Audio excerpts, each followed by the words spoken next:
Today, we're diving into one of the most tangled, controversial, and frankly sought-after stories of our time, the Jeffrey Epstein Files. And this isn't just about one man's horrific crimes. No, it's a story about power, about secrecy, and about a public demand for truth so relentless it literally forced the US government to show its hand.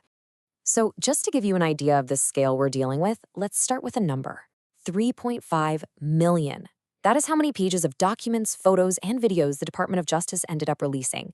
It's a massive mountain of information that people are still digging through, trying to piece together what really happened. To make sense of it all, we've broken this down into 5 parts. We'll start with the man himself and his crimes, then get into the fight for transparency, the actual law that pried these files loose, what we found when they were unsealed, and, finally, the aftermath and the fallout. Okay, let's get right into it, because you can't understand the files without first understanding the man at the dead center of this whole web. Who exactly was Jeffrey Epstein? And where did all of this begin? So, on the surface, Jeffrey Epstein was a millionaire financier, but his real currency, his real power, came from his connections. He built this persona as a sort of mysterious genius who just floated through the highest echelons of power. We're talking politicians, royalties, scientists, Wall Street titans. But behind that whole facade was a horrifying, systematic pattern of sexually abusing underage girls. Now, this is where the story gets really wild right from the start. Back in 2005, the FBI had enough to bring a huge federal indictment against him. But then, in 2008, he gets the secret non-prosecution deal, a sweetheart deal. He ends up pleading guilty to a minor state charge, serves only 13 months, and even gets to leave the jail for work. This deal was seen as so shockingly lenient that it planted the seeds for what would become decades of suspicion that, maybe the powerful play by a different set of rules. For more than a decade, it really looked like that was it. Case closed. The full, terrifying scope of what Epstein did seemed like it was just going to stay buried in sealed government files forever. But behind the scenes, victims and journalists just refused to let the story die. They kept pushing. So, this begs the question, how did a case that was so quietly wrapped up in Florida explode into this full-blown national crisis? How did we get to a point where people were demanding every single piece of paper the government had on this guy?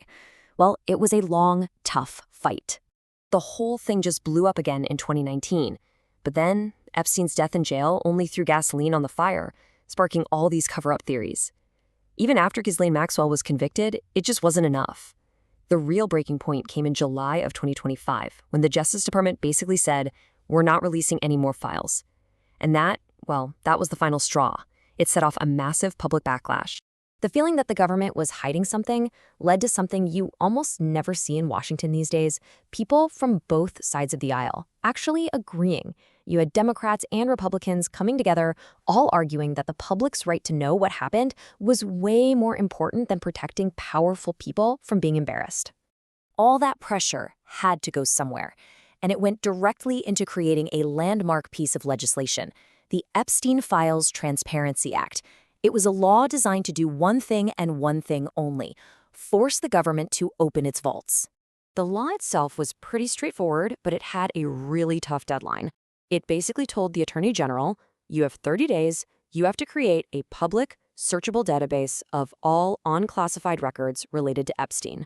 The moment it was signed into law, the clock started ticking. And the rules were really specific. The whole point was maximum transparency.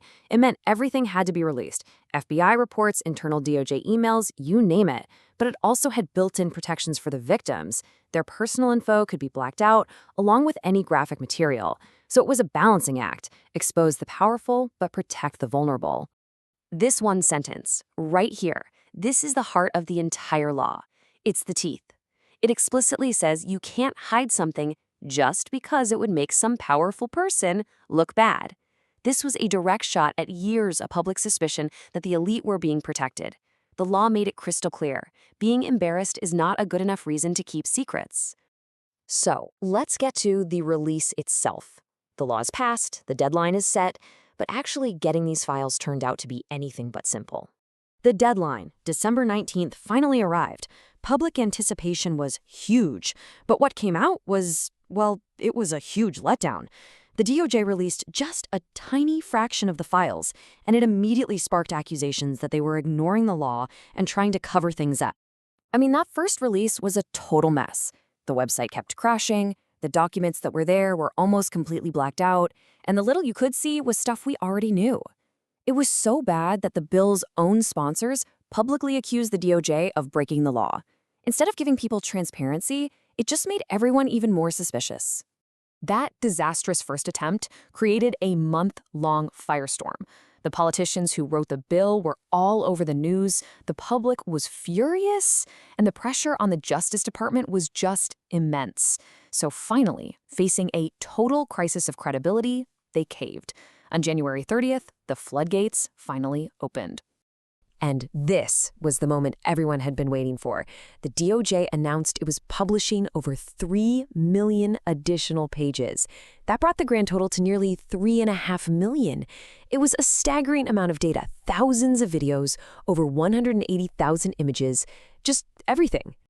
And you have to realize, these files weren't from just one single investigation. It was a massive collection from all over the place. You had evidence from the original case in Florida, the New York cases against Epstein and Maxwell, the investigation into his death, plus all sorts of FBI and internal inquiries. It was basically the complete, raw, unfiltered history of the government's long involvement in this case.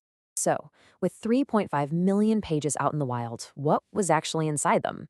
Did we finally get the famous client list everyone was talking about? Well, it wasn't that simple.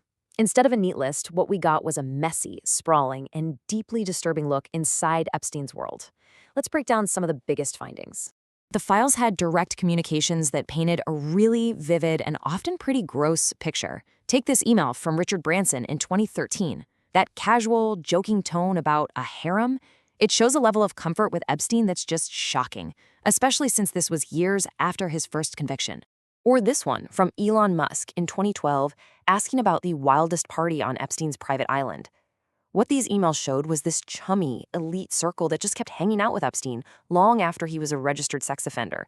It raises some really serious questions about judgment and maybe even willful blindness. Okay, now this slide is absolutely crucial to understanding these files. Yes, a lot of powerful names came up, but context is everything. Many of the most shocking claims, like an FBI tip about Donald Trump, were just that, unsubstantiated tips.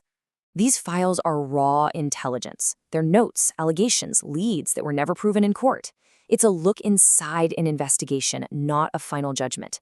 That's a really important distinction to make. But this wasn't just about bad PR. For some people, the consequences were immediate and very, very real.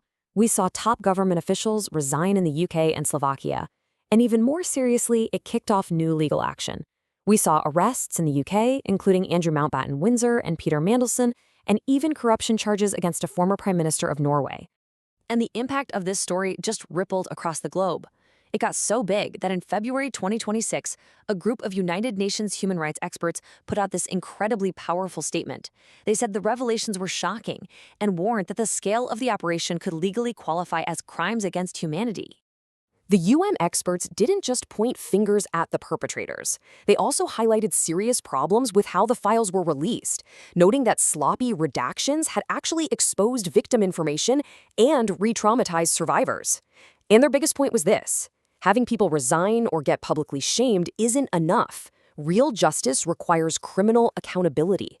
And they argued that's still missing for many people involved in what they called a global criminal enterprise. And that brings us to the final, really challenging question here. We have 3.5 million pages of evidence out in the open, which is an incredible act of transparency forced by the public. But is seeing the evidence the same thing as getting justice? The files may have answered some of our questions, but they've opened up so many more. It really makes you wonder if this historic release is the end of the story, or if it's just the beginning of a much longer, much harder search for true accountability.